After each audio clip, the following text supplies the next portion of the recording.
Well, for anybody who's ever wondering, this is what behind the scenes shit looks like. Picking up mess of shit you made, throwing it in a fucking trash can. That's sticker sheet. That's the easy thing to do. Just move your tools. I wouldn't be usable for that. Right. Nope, not long enough. This got windows mostly. Got a window. It's got a sunroof now too. Kind of bored. Got a window. This door, which I have a window already. I just dropped it on the table on accident, and I did the back window. But front windshield, doors got windows, and sunroof, like I said. Radiator sitting on the hood. They get the fender wells put back in it. Hold on, you guys can see it a little better. The fender wells put back inside it, which are yes made a soup can. And I'm probably gonna redirection those screws so they're not sticking into the wheel area. But you can see what that frame piece looks like. And this is now where the tire goes to a suspension. So I'm trying to turn anyway.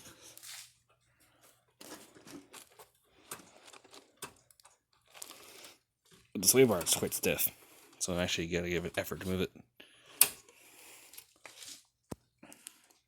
Doesn't like cross bending. Those for something else. Might end up scrapping the boat actually, because I just realized I can go buy an airboat a little bigger than this for $230, and that was for an expensive one. They're not all the same size, just less detailed, for like $150. So, boat for basically the price of electronics. I gotta just go buy one. So I'm not entirely sure what to do with that. If you guys have an idea of what I could do with this, throw in the comments. Could run it over at Slash a few times. Could crush it with an actual car. Completely take it apart and use it for foam board. It doesn't really matter to me. It's not technically a waste of space, so probably gonna get destroyed in some way. Might even just drop that on top of it for fun. I might damage stuff though, so I'm not entirely sure on that one.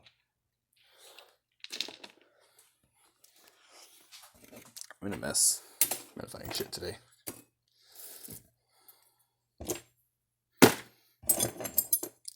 I might have a use for these now though. Sure, originally a frame support. I have a use for them now. Oh, these are the sections of frame I cut out of the truck.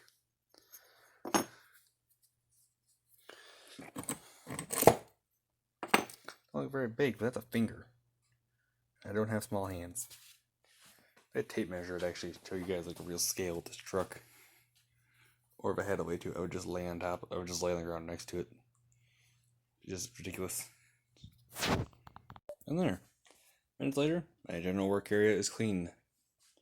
Well, for the most part. That's only like that because I just keep tossing shit up there. That ended up being storage space because I didn't have the funds to finish it. That's mostly tools. Some more tools over here. I surprisingly have a lot of tools.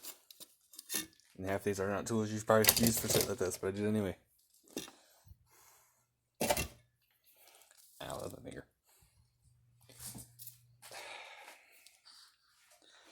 Now, let's go to talking to this. Anybody who saw the last video to this, where I said struck means nothing to me and then threw 3/8 ratchet at it, that's all it did. It just dented the grill and scratched it because it hit like this. Actually, I don't know which one hit. I think this is me hitting it with something else, and that's actually with the ratchet hit it. It just scratched it. But yes, this truck's gonna look kind of shitty, only because it's probably gonna get destroyed from me using it. So I said this truck means nothing to me. But at the same time, I am gonna continuously keep adding shit to it. Like the gauge cluster will probably get redone. Didn't get windows, which is one I just realized isn't even actually sitting in there correctly. It's just laying there when I wedged it in place. Side windows actually are in place, they're just not glued. Except that one popped out a little bit. I also had something else to talk about. This was a 1-to-1 scale drawing I did of a rat rod truck I want to build. And it will get built, probably. Most likely. Just can't guarantee when. And it is almost scale looking to this. Which is weird, because that's basically a 1/10 scale. This is like a 1/5 scale. Or, you know, because of what truck this is based off, it technically could be 1/10 scale. I don't know. This is based off a vehicle you can't even technically buy. But you can go buy it, but I don't think it's a factory option to be able to get it with the mega cab and an 8-foot bed. And as the grill, you can probably guess what the hell this truck is. Headlights are my own design. I just burped and hiccup at the same time. That felt weird. This does have a Gron 550 motor. 2-drive slash has a transmission. 2-drive slash differential is a transmission piece. And then a drive shaft going from basically here to there, which it's not drawn on there. Front suspension on this drawing was basically just a rod. Yeah, actually now looking at that kind of thing, unless I used basically this as a front suspension, everything's gonna be way too stiff for it. So it's actually gonna get a 4-link thing with rear, but it's gonna have probably Summit shocks on it. So the shocks are actually gonna be like that big. Front and rear. Front is actually gonna be a custom solid axle, which wouldn't really be hard to build. And I have part of the truck already somewhat built. And as you can see, it is basically the same size as the cab in the drawing. It's already got notches for the frame rails, because this is going to be, the body's actually going to sit on this frame rail. The bed is going to start about here, be up at the back window. The whole point with this truck is all the electronics are actually going to be mostly in this area of the bed, so that everything is easy to get to and the body can actually be attached to the frame. Same with the front, but the hood I can make open easily. Obviously, custom made hinges for this thing. This end doesn't want to stay in place, so I put a stopper on the bottom piece too so it doesn't fall out. But obviously I made hinges for that. Might have cut my finger twice in the process, but I did. That's nice. The hood's got a nice fold mark in it. That's not supposed to be there. Ooh, you can see the flake in the paint in this. Anybody wondering, it's this, I think I disposed of the can already, but it is oil rubbed bronze spray paint. This doesn't have actual bearings in it. This has got rubber stoppers, so like the wheel didn't just jiggle around the thing. And it still kind of does, but it's more wheel flex. But the reason why I'm showing this is, one, I forgot to show this in the last video when I was talking about upcoming projects, minus a notebook.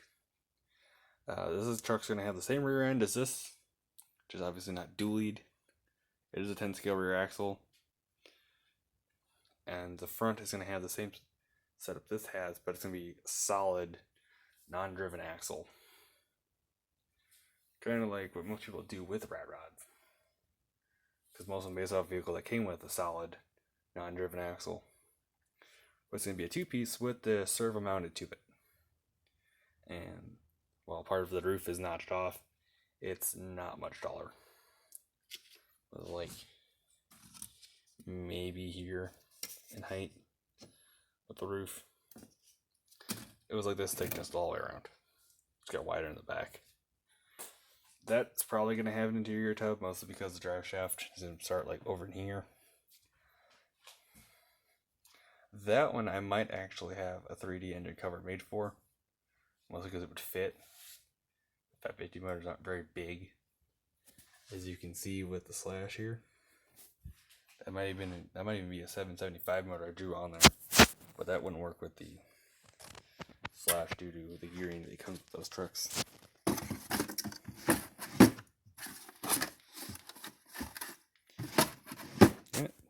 hold on a second. There. The nice part about having a pause button. You can pause shit and then close drawers. No. I'm probably going to try a technique called brazing with this vehicle. I don't know. I just pointed. You guys couldn't see my hand. It's way over here. I'm going to try a technique called brazing because I got a front bumper and what looks like a bash bar for the rear. Oh, and anybody wondering, all these little things here, they're all on the bed. It's actually going to be like a bed rail support piece.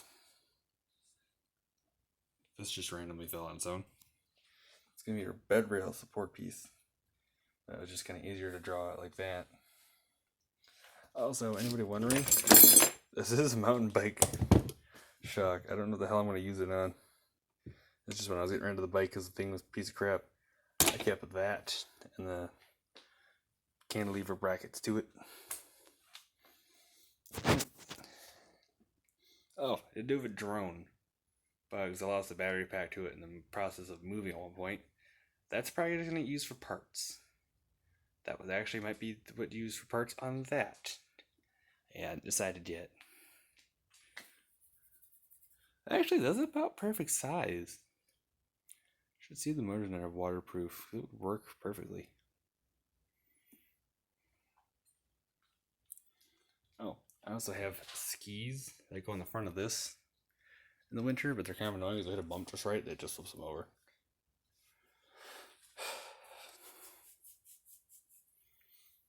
Yep, that's the problem. I try to make videos longer and then don't know what the fuck to talk about. Obviously, if I'm swearing, my videos are not child friendly, so take that one as you may. I also might take this, cut these pieces off, and actually just glue a piece in there. It kind of just fits with the shape of it. But I'm not sure glue, so that like I could make them, but can't glue them on the camera because it doesn't look right, and I also don't match either side.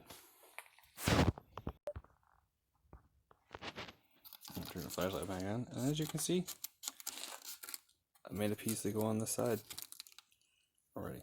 Now I'm going to angle it down a little more on this side though, but I haven't done the other side yet.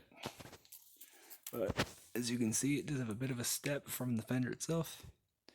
I do actually just have screws straight running through the body for the hood latch. That's a temporary, more or less to line up the holes. It's actually going to get this kind of redone, or part of it drilled out, and then a body mount coming off the side of it. Maybe stepped outwards so I was lining these up. Basically taking front body mounts off a slash. Find a few of those actually. Find a few of just these pieces because these are actually kind of you bought on their own, while the rear is a solid piece. So then I'm actually getting a body mount kind of in the center of here, and then one way over back here. Fed screws on, since the only thing underneath it is an axle. But this is going to house electronics and motor and shit. I do got to trim screws still, I just haven't, because I actually got to take this back out and trim this down a little bit. It's a little taller on that side, I think. You need to take it up, measure it. But I got to step it down a little in this back piece. Alright, let's look at paint match because I do have more paint. But it'll basically sit on here like that. It's just going to get super glued along this rail into the grill. The other side, I'm probably going to take the grill off entirely, bend it a little more so I can put it there, or figure out why it's not folding in correctly, which is probably just not being bent a little more right here. But I did fix this door. Mostly. It is screwed. Oh, that's pulling out the body now. That's nice. It is screwed